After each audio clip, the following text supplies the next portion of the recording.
Hey, everybody. Welcome to Voices of Recovery. Today's guest is Jeramy Lyles, and I'm your host, Greer.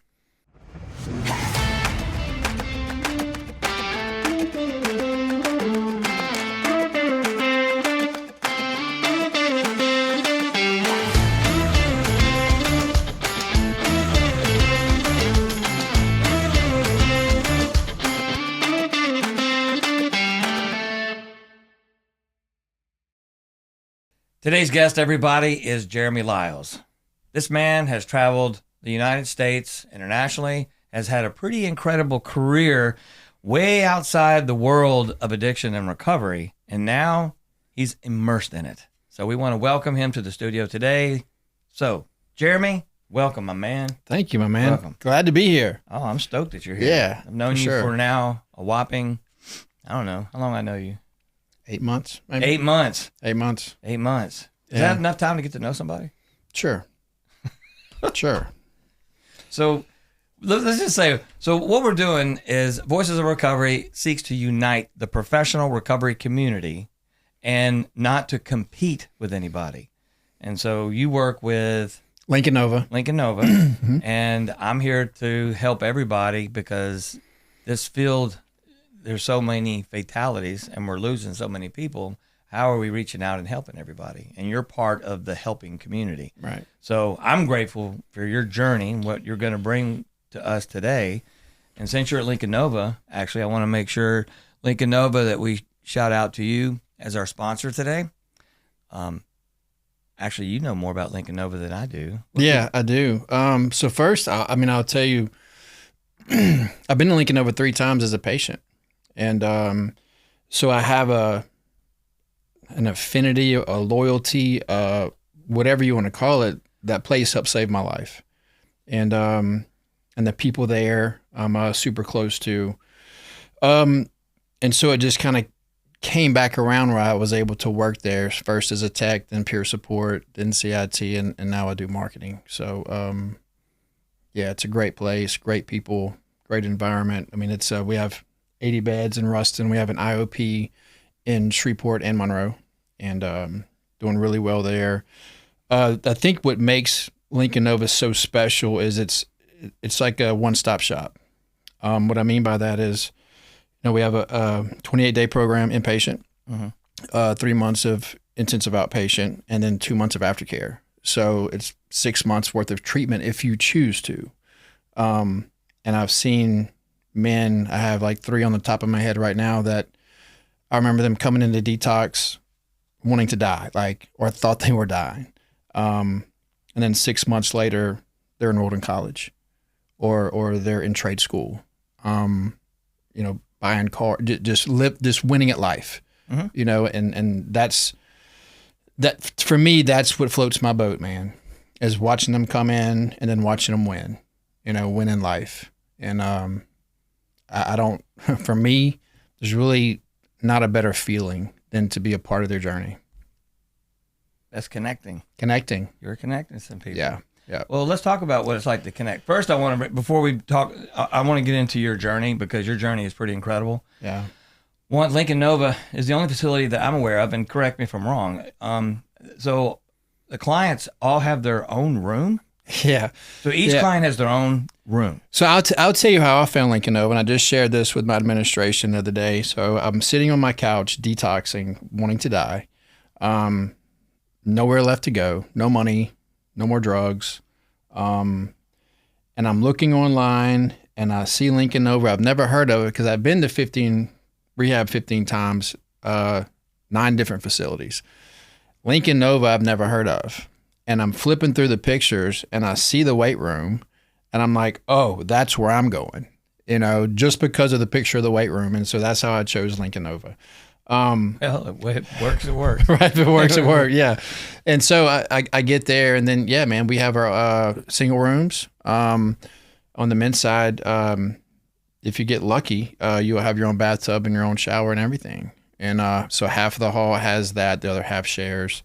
I was lucky all 3 times and got my own tub and a lot of privacy. Yeah, man, just a great place. Well, a lot of treatment centers have many people in the same room so that they can learn. We talked about connection earlier. Right. Learn how to connect. Because Right. one of the things I've learned as far as, let's use a 12-step program. So Okay. in Alcoholics Anonymous, in the big book, they'll talk about on page, and I can't quote everything correctly, but it's 152, they'll know loneliness such as few do, and they'll come to the jumping off place, they'll wish for the end. Right. Well, the alcoholic has become so detached from relationships. The only relationship they have left is with their substance of choice. They don't know how to connect. Right. So treatment centers will put you in rooms with other people, so you're forced to engage each other. And so now I'm not saying if they're doing that for money purposes. Well, that's that's what I was about to get at. Like, I think it's a balance too.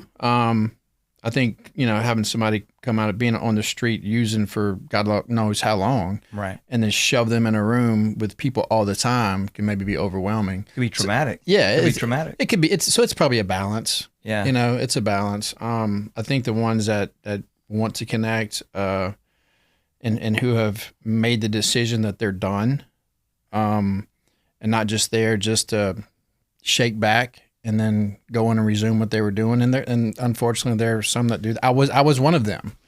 And so, yeah, I mean, it's all we can do is the best we can do, but we can't make that's called everybody. learning. That's called knowing how to work the system. Yeah. Right. So Oh yeah. some of us know how to go to a detox facility, get some rest in and then go back to the same shindig. I used to tell them, like especially at Lincoln Nova, I say, hey, I'm in the Rehab Hall of Fame. The Rehab Hall of Fame. And I would say it very seriously. I took you seriously for a second. It's in Hazleton. They have a Rehab Hall of Fame, and I'm there. I'm like an all-American rehabber. And they're like, really? I said, yeah, man. Yeah, I've done this thing like 15 times. I can do this with my eyes closed. And the problem is that I could, and I was just really fooling myself because I'd been so many times and team leaders and this and that, and then graduate, make the decision to go back home, the last place I got high, and just, you can call it the pink cloud or whatever, maybe stay sober for a month or two, but I'd usually end up relapsing shortly after that. So let's talk about you, man. Okay. Let's talk about, because if I've been to treatment that many times, Mm-hmm. been that many times, and I know how to work the system, it's going to require what Dr. Tommy Estes refers to, the crisis necessary for change. Mm-hmm. So before we get to your crisis, I'm interested if you can share, because I know you've shared your story before, but it's like, summarize, what was your career in the beginning, and then how did it take 15, did you say 15? 15 rehabs. 15 rehabs. Yeah. The Hall of Fame. Hall of Famer. The Hall of Famer, before you could say, oh, maybe I ought to do this. Yeah, so I was a really good kid. Younger, teenager, didn't really drink until I was 18. But when I started drinking, I never saw a sober weekend again until I went to treatment again at 31. So I was drunk or high every weekend. Went to Monroe to go to school, joined a fraternity where they taught me how to drink and smoke weed. Oh, yeah. And quickly flunked out of there. And so now I'm 19, about to be 20, and moved back home to Alexandria. I fall into this modeling career. I really didn't want to do that, but I was not doing anything else. So why not? Let's give it a shot, and ended up taking off. 1999, I was the 1999 Male Model of the Year, Abercrombie and Fitch. 21 years old. I moved to New York by myself to live in a model's house, and I started that career and that journey for the next 2 years. And it was I found a lot of success very quickly, and had no idea how to handle that. So if I were to ask the emotional part, no idea how to handle it. So was I not on top of the world, or was I on top of the world and discombobulated with the logistics of managing it? Absolutely. The last part, I was on top of the world. I was, for a short time, famous. My campaign was very it was out there. It was a Christmas campaign. It was the first campaign that had nudity in it, so it was very publicized. But I was a 21-year-old kid who had no idea what I was doing. I didn't treat it as a business like I wish I would have. Looking back now, it was just woohoo, let's go have fun. Ecstasy, cocaine, and Red Bull and vodka, man, and girls, and it was like a big party. And my agent really didn't really have any, didn't really manage me. He had made his money, and he was just using me to make money. And there was no personal care for this 21-year-old kid there, just kind of flying by the seat of his pants. And I wasn't really communicating with my parents like I should have been, letting them know what was going on. So they just thought everything was great, and it wasn't great. In terms of my drug abuse and the traumas that I was experiencing, but I didn't know they were even traumas at the time, until much later. And how it affected me moving forward, and how it really fueled my addiction. Let me ask this. So, as 21, and how old are you now? 47. So 20-some years later, I'm wondering, because there's a lot of journey in between there, can you recognize any similarities in that guy? And let's say in the last few years. And what I mean by that is the mindset. The mindset. So I'm walking through life, even though I'm 21. So I've seen guys in their 80s still acting like they're a teenager, right? So if I am doing, how I see the world, how I approach the world, how I approach business, how I approach, just life in general. I'm just wondering if you recognize, not that you do any of that today, because we have these patterns that underline and they're subconscious. So I'm just curious if any of that. Any similarities from now to them. To then. Well, if I say now, let's just say getting into because you finally started getting sober, and forgive me, that didn't sound right. I finally had the crisis necessary for change, and then as I'm moving into this new world of sobriety, long term, that I'm pursuing it. Can you recognize what was still part of the old Jeramy? What's interesting, as I've learned about myself and about ego and how massive mine was, and still sometimes can be, that old ego that was created during that. Okay, I've kind of smashed that, but now I had in my recovery, I would have a peer support ego, or my CIT ego. So I'm a peer support. I help all these people, and I do this, and this, and I can save the world. Label? So it's just, I think the prestige, maybe. Okay. Even though I'm not on billboards, but I have the prestige of being a peer support person that helps a lot of people. And so I had to always, and I was consciously aware of, like, what are my motives? Why am I doing it? Am I doing it just to help him, or am I doing it to get pats on the back? And it's something I still consciously do all the time. Like, why am I doing this? So that's something that I'm very self-aware of today. And because I always want to make sure my motives are pure. Well, that speaks volumes. Speaks volumes of transparency, integrity. So making sure that your motives are pure. I'm wondering, so what's your sobriety date? October 14th, 2022. 2022, October. Mm-hmm. Happy birthday. Thank you. As we get there. Yeah. So it's good. It's a good feeling, man. Is it? Yeah. Right on. Yeah. And Lincoln Nova is where you. That's it, man. Yeah. Okay. So I get the connection, where we found our space, our footing, our foundation, and building on it. So now we're going from being in active addiction and then working in the field on the other side. I don't know if that's the way you want to word it, but it's like on the flip side. Yeah. So it's like, now what challenges are we experiencing?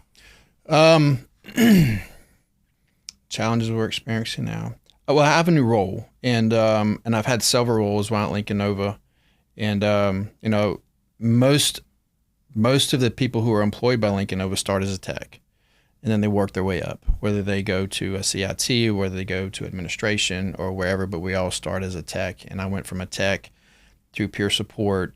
Then I was put in IOP to be the peer support there, and we didn't really know what we were doing. I mean, we never had that role before. It was kind of brand new, so we all kind of learned on the fly. And so that was a growing part. And then now marketing for our IOP. And the challenge is now, and I feel like I've been doing, and I'm also the community counselor. Okay, so I'm in the facility. So let's first of all, because I haven't even asked you this, but what is your role? What is your title? Since we talked about titles before, I'm the peer support man. There's only two. I'm like, so what is your title now? So my title is community counselor and marketer for IOP. Community counselor and marketer. Right. Yeah. So I'm in the facility 2 days a week in Ruston, and then I'm on the road marketing 3 days a week. So part of my role when I'm at the facility is kind of maintaining the community as a whole, helping the team leaders, just being there for them, just really for anything. The challenge that I used to have, I would do too much. And what I mean by that is client comes to me and asks me for something, if I can do something. Rather than communicating with their main counselor, I would do or try to help before communicating with their counselor to see what's really going on. And then lines get crossed because that client goes back to her account. Well, Jeramy said this, and this. I'm like, whoa, so it's just for me, I've learned to communicate better with the counselors. Was that impulsive? Yes, absolutely. Okay, well, it's like, oh gosh, you have this need. I want to do this for you. Yeah. Okay. And that's where the peer support came in. So the jump from peer support to CIT, because peer support I was very hands-on and very interactive with them. So at IOP as a peer support, my job was to almost like a caseworker. I really took care of things outside of the counseling world in terms of their like food stamps, their ID, their phones.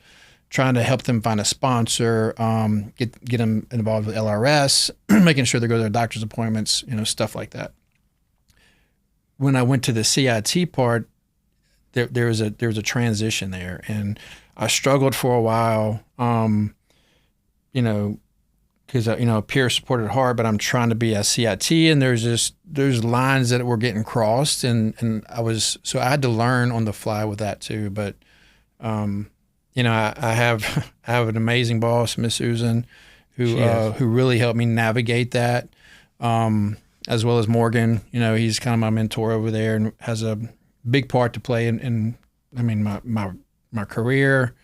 He sponsored me for a while, so we're still very close today. But they really helped me navigate that kind of stuff, and it was just, just being self-aware of like in that moment when it's happening. And when clients can, this, they can be kind of manipulative. No. A little bit maybe. Just a tad? Just a tad bit. Were you? Yeah, man. Absolutely. I'm just checking. Yeah, absolutely. And then, but what I would tell Miss Susan is when, we would have these discussions is it was never intentional. I just want to help, but I had to back off and like, okay, so let's see what's really going on and get every party involved that's involved with that client. So I just want to help. Yeah. Where did that come from? Probably my mother and my grandmother.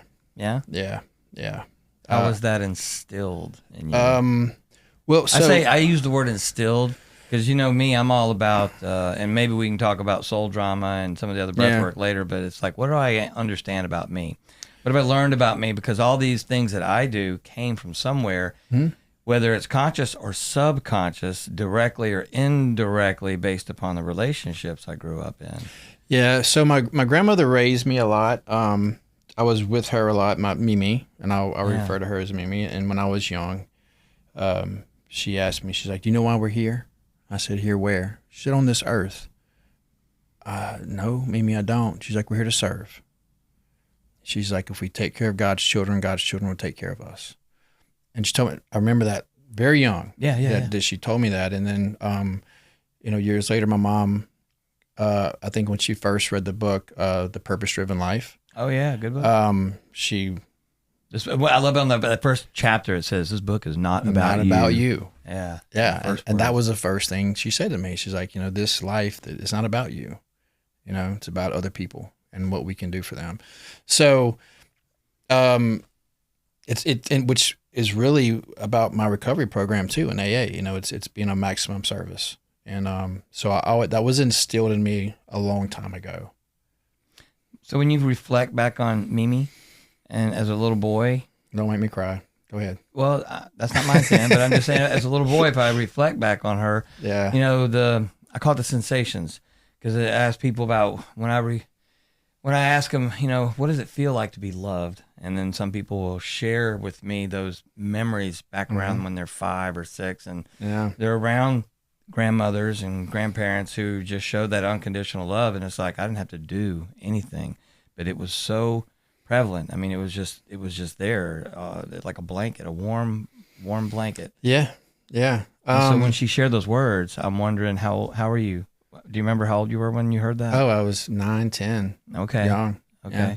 And so how much did you feel with her, growing up as a significant, I'm going to say connection. I was about to say attachment, but I was going connection. Yeah.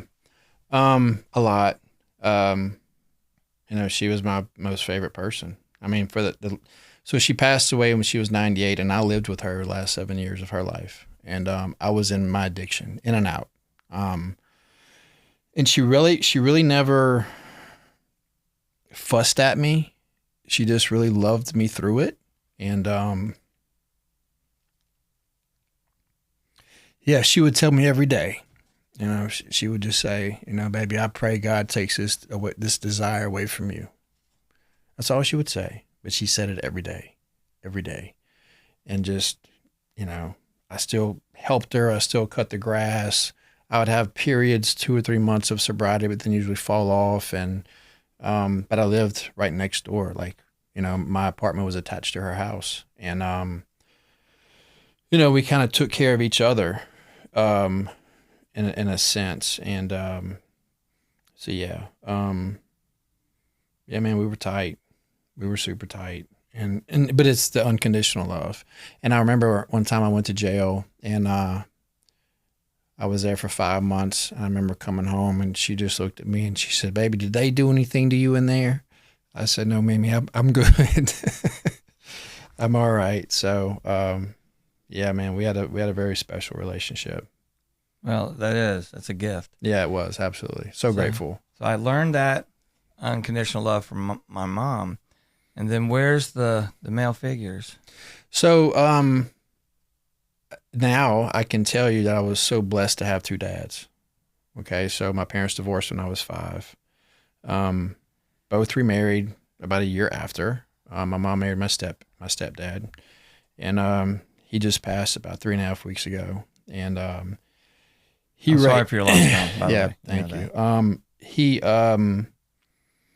He was a stern man, right? And my dad was very affectionate, and still had a relationship with my dad. I saw him every weekend, every other weekend, but I lived with my stepdad, mom, and probably not really until I was older did I really appreciate my stepdad. I got married one time when I was 27, and my 2 best men were my dad and my stepdad. Wow. So I had really good relationships with both of them. Okay. Yeah. And my dad even made the comment just about a month ago. He said, son, he said, if I could have handpicked anyone for your mom to marry, it would have been Henry. So that was a big deal for me. So yeah, he was grateful, man. Super blessed. Incredibly blessed. You're experiencing relationships because most of us emulate what we see growing up. And so I'm grandparents and parents that are sharing these messages and not just telling me, but showing me. Right. And so don't tell me, show me. And so they're demonstrating, and just like your Mimi, she would tell you these things, but she continued to do it in an action manner. Right. And I'm able to observe it. And so that has a wealth of value. Yeah. Yeah. Yeah. She had a lot going on with my grandfather. He was kind of tough to deal with at times. I know now. I didn't know then. And she had 3 kids, my dad and my 2 aunts, and but yeah, man, she was solid as a rock. A godly woman who had a deep faith, and I think that's, again, my faith comes from my mom and Mimi being instilled in that at an early age.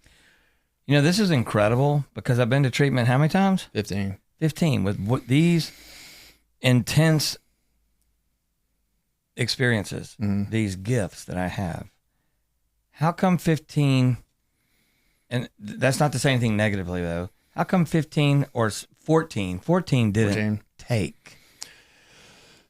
What was the barrier? What was the barrier that didn't give you permission to be open to any particular process? So I've asked this question and I've wondered and I've pondered, and when I was modeling, I would pray for humility.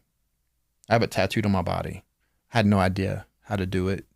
Head was as size of a basketball, and I prayed for humility. And so and then when I remember, and makes me nauseated. My first treatment center I went to, I got out, I went to a meeting, and I saw one of my old fraternity brothers there. And he said, "How was treatment, Jeremy?" And I said, "Man, I was the only one with a full set of teeth there." I said that. Oh, I'm hearing you. And to think about that now makes me want to throw up. But that's who I was. I was an entitled prick. And where did that come from? I think that's the whole modeling thing. Me entitled, thinking I'm this, and that, and and whatever. When we were younger, and our moms or dads too, but moms would say it more than dads. They always say, you are who you hang out with. Yeah. And so we have like this identity crisis. We'll attach ourselves to whomever I'm engaging. Yeah. And so, and I brought up the soul drama thing. The codependency. Yeah. Codependency is an absence of a relationship with myself. So what do? I seek anything and everything outside of myself to help me feel better about me. Mm-hmm. So I attach myself to these said identities. And and I'm thinking, I have an identity with the modeling career, mm-hmm. and then an identity in the addiction career. Mm-hmm. You dealt drugs? Oh yeah. Were you the baddest? Were you Scarface? Thought I was. That's my point, though. Yeah. So it's like, okay, mine. Okay. Let me tell you something. Yeah. So it's like, no, but look, the identity. Okay, yeah. So I'm going to be the best of the best of the best of the best. Right. I'm the best of this. I'm going to be the best of the dealer. I'm going to be the best. And so I'm attaching myself. I'm wondering the identity that I put in there, because I'm always pushing people, and how I try to push that. Can I look with myself have a relationship with me so I can be okay with myself? Like you're talking about humility. Humility is what? An accurate assessment of myself, both my strengths and my liabilities, or assets and liabilities. Yeah, and being okay with them. Well, I thought about that because you were like, "Well, look at me now. I'm peer support. CIT, right?" And so again, attaching identity to give me sense of self, maybe, and that's where it's like, okay, I'm cool with whatever I'm doing. Yeah. Or Jeremy's cool with whatever Jeremy's doing. And that's where I'm at, man. Yeah, but I think, this is my opinion, whether or not I think just God was just going to say, okay, because I should be dead, man. A lot of us, maybe even you too, the situations we put ourselves in our addiction, like I shouldn't be here. Absolutely. So the fact that He kept me alive and kept me going to rehab, He said, okay, you don't got it yet, go back. And I didn't go to nice facilities. I went to Medicaid facilities, and my parents are not rich, but I mean, they could have sent me somewhere else, but that's where they sent me. And I'm glad though, because it took me a while, but I finally figured out, I'm no different than these people. I'm nothing. My parents may have more than their parents or something, and whatever. But I mean, as far as me, no, man, I'm just like you, bro. no matter who has how many teeth or whatever, you know. And I think that was something like I hate that I missed out on my 30s and half of my 40s, but I learned so much about myself and about what's really important and about how to be humble, you know. And I feel like that's why I was allowed, if you will, to go through that many treatment centers. I wasn't being punished. I was being prepared. That's a good attitude. Yeah. I say attitude. It's a good perspective. Yeah. It's a good perspective. My attitude comes from my perspective. Because every time I would go, man, I'd be like, why do I keep doing this? I can't get it right. What's going on? And that's kind of what it was. Well, when you got out of treatment, did you really want to get sober? Of course. I don't know. I'm asking. Yeah. Of course I do. And I talk about this all the time. Like, yeah, when I first get out, you can't pay me to do a drug, man, for at least a month or two. But then it's like my brain wants to get high. And then the brain wants to get high. Yeah. Where? That's always a good question because, it's amazing. I've worked with some professionals that come into treatment, like psychiatrists that are in addiction, and they'll come in as a client, and while they're communicating their wealth of clinical jargon, and they've been to several treatment programs already. I'm like, wow, that's pretty amazing. I'm really curious. I said, where do you think your barriers are in recovery? What is it that's a struggle? He goes, stop going to meetings, man. Stop talking to counselor. Stop going. I was like, whoa, stop. I said, forgive me, man. That's treatment talk, and that's right. I said, that's a bunch of bullshit. Tell me how come you didn't go to meetings? How come you stopped prayer meditation? How come? And they look at me like a deer in headlights. And I was like, so you never really explored yourself, did you? Yeah. And then they get really offended. Yeah. I said, well, because that's the barrier. What is it? So they're like, oh, it's my alcoholic thinking. I'm like, again, I call bullshit. Yeah. There's some kind of, and the reason I say that, and someone will say, well, Greg, you're not being empathic, or you're not being nurturing to the soul in the healthy. I said, well, once you take the obsession away after several weeks, there is then an investment, emotional investment, and it takes between 66 to 90 or sometimes 120 days for one new neural pathway to develop. While the obsession can be temporarily removed, it's all about poor stress management, coping skills, and then developing a new relationship process. So my old relationship process used to be only with my addiction. And so creating a new relationship pattern. And so that relationship pattern has been a struggle. So I know that was a lot of words, but I'm thinking, thank you. Well, so I'm going through so many treatment programs, and I'm using a psychiatrist because here's the amazing thing. So I can be the most academic, clinical soul, or I could be the most exceptional drug dealer, and yet I still got the same conflict of unawareness in how come I am not able to redirect myself or ask for help. So going back to those moments, because I say my alcoholic mind, was there other distractions or challenges do you feel may have played a role? Yeah, well, one, I would always go back home.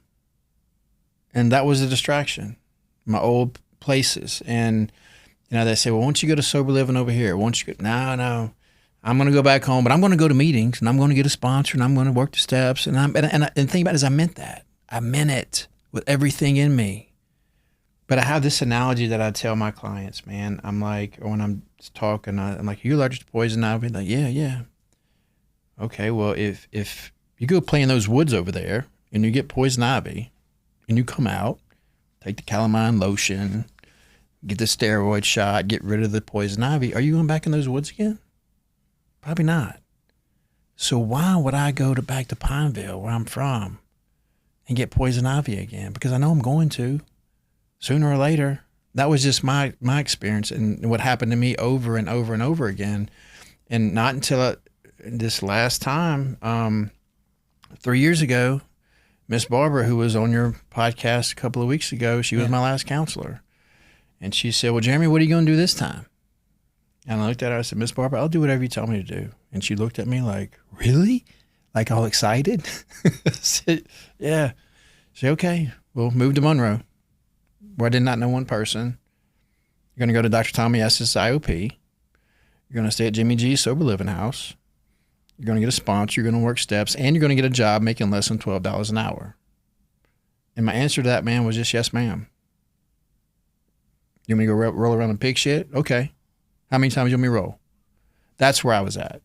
And to your previous question earlier is what was the crisis? I had a life sentence hanging over my head because I got busted with a lot of drugs, and it was a mandatory life sentence.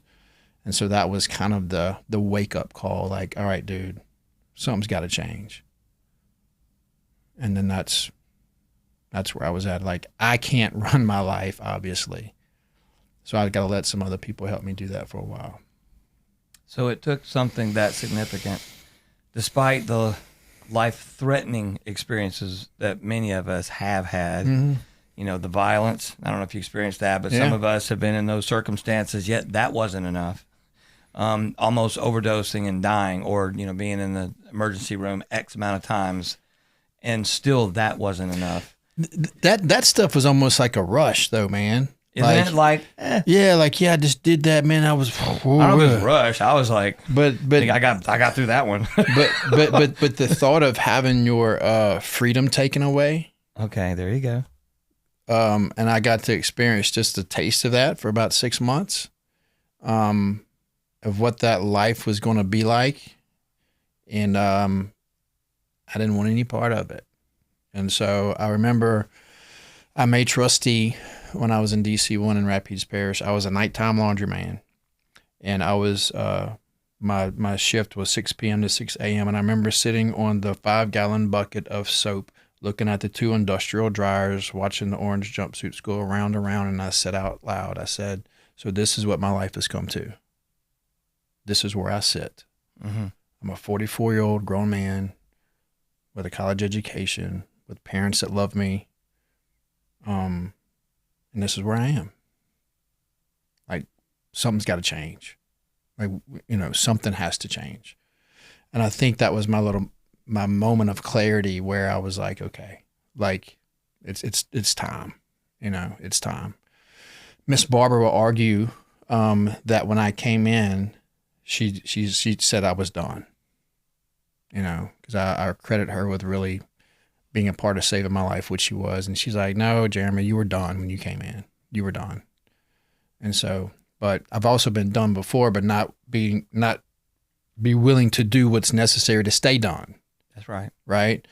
But see, now that you've played a counselor role, or playing counselor role, you recognize, or at least I do, and I'll tell them, it's like, no, I don't work harder than you. The success comes from the individual that's putting in the work. Right. Absolutely. Or, as you put it, you know, I'm 1,000%. done. So therefore, I'm available to surrender. Right. And when I'm available to surrender, then I'm receptive to, you know, do things something differently. Yeah, and that's what I tell them too. You know, like, and when we look at step 3, made a decision to turn our will and our life over to the care of God and His agents, as you understand them. I always put that in there. Like, what do you mean? I said, well, look, man, I'm a Christian, so I know that Jesus is not going to come down here for me to surrender to. But what He will do is He'll put people in my life, Miss Barbara, Tommy Estes, Jimmy G, and Morgan, to help me, to help me manage my life. And that's, you know, that was my Mount Rushmore early in recovery. You know, I tell them I didn't go take a crap without asking one of them. Not really, but you know what I mean. I follow you. So, yeah, man, and I just kept. That's really what I did, you know. And it's such a relief, man, when you don't have to like make decisions. Like, it allows you to focus on you, or me rather, and just do my thing, just paying the bills, just trying to grow every day. And that was my focus. It was just, how can I be better than I was yesterday? I just want to continue to grow, you know, focus on me. And I was told in a podcast I listened to, success is not to be pursued, it's to be attracted by becoming the man you're supposed to become. And by how do you do that? You just continue to work on you, continue to learn, continue to read, do the next right thing as hard as you can. And you don't even have to go looking for it. It all comes to you. And that's kind of what I've been doing, still continue to do today. So I was looking at the time and I noticed we had a few minutes left. Okay. And I'd love to actually sit and talk a whole nother episode. If there was one thing you wanted to speak to, who would that be? One, and I'm thinking of the audience, is it the person in recovery? Is it the person that wants to get involved as a counselor or peer support? Or, who would you speak to about your journey? And what would you want to say? I know it's a loaded question. Yeah, it is. It's a lot. I can do it simple. So I think I would want to speak to the person that has about 8 or 9 months of sobriety, who has just finished the 12 steps and who may be in a space where they have no idea what they want to do now. Right. Because I found myself there, and I had to figure out, well, what had happened is I just killed my old ego, the old ego that wanted to be a millionaire, that wanted to have a Range Rover, that wanted to have all these things. I finished the steps, had a spiritual awakening, and I didn't know what I wanted to do with my life. I didn't want to use or drink. Didn't want those old goals, but I had no idea what I wanted to do. For like 2 months, I was like, man, am I lazy? Am I depressed? Like, what's going on? Like, if this is what sobriety is like, I don't like it. What I would tell those people is just to hang in there. Just keep working the program and allow yourself to be reborn again. Because that's what I found for me. It was a rebirthing process. Right. And the longer I stayed sober, the longer I let my brain heal. Dr. Tommy's like, it's going to take you about a year or 18 months for your brain to totally heal, depending on the drug and there's a few other variables. It'd be about a year to 18 months, your brain will heal. You're going to have new ideas. You're going to have new ambitions. You're going to be able to think clearer, all these things. And I was like, yeah, I want that. Mm-hmm. And it happened. I have had new goals, new career, new relationships are better. Life's good, man. I'm very grateful, for sure. Well, you demonstrate much, and when you share your story, it speaks to many. I've heard your story. Yeah, I've seen it. So I think with talking about Lincoln Nova, how about you share how people can get in touch with them? Since you're a marketing man, right? Yeah, the marketing man. Yeah, so you can go to lincolnnova.com. You look us up and you can give us a call. If you need to get in or want to get in or interested about IOP, you can do an intake, but we have someone that will answer the phone and direct you to where you need to go. So, and we're actually coming out, I think, with another, we're working on more marketing material for the website. We also have a Nova Vital YouTube channel that Morgan just kind of, not just, but has developed in the past 4 or 5 months. Very cool. That talks about our process while you're there, talks about codependency for like the family members and stuff that want to watch it after they put their loved one in inpatient. Oh, I'm stoked. And not enough treatment programs discuss the family system. Right. So that's yeah. Great. No more. I'm shout out to Morgan. He's our curriculum coordinator. He just developed. This is a second workbook that he has created for us and for the counselors, and it's amazing.